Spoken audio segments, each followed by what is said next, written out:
Fraud allegations, climate change denial and excessive executive pay. They're just some of the issues angry shareholders have levelled at the bosses of the Commonwealth Bank. But after a year to forget, the bank's board survived the indignity of being stood down. There are many small Commonwealth shareholders who are not happy. They've got a lot of questions to answer. As a shareholder, I'd like to see a company that I have shares in act ethically at all times. I think there's a question of ethics here and the lines being crossed.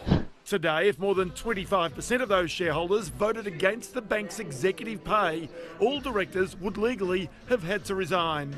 We think the Commonwealth Bank board has done a dreadful job with the AUSTRAC affair, and ultimately it will cost shareholders quite an amount of money. The legal action by AUSTRAC that the Commonwealth failed to report more than 53,000 potentially suspicious transactions was the final straw for some, but not enough. While there were a lot of questions to do with AUSTRAC, the spill motion couldn't actually be directly in response to that. It had to be in response to the remuneration report. The board survived, but there are big changes. CEO Ian Narev said he'll go next year. I take responsibility for that, and I apologise for the distress we've caused those customers. The irony is, despite one of the worst years reputationally on record for the Commonwealth Bank, the bank itself is actually trading quite well. Its first quarter profits were up 6% to $2.65 billion.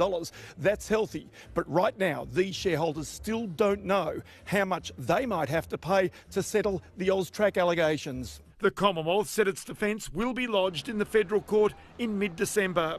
It wasn't the only contentious issue. The bank also flagged it will provide less finance to the coal industry. The biggest public company in Australia effectively saying that it won't invest in new coal mines. Ross Greenwood, 9 News.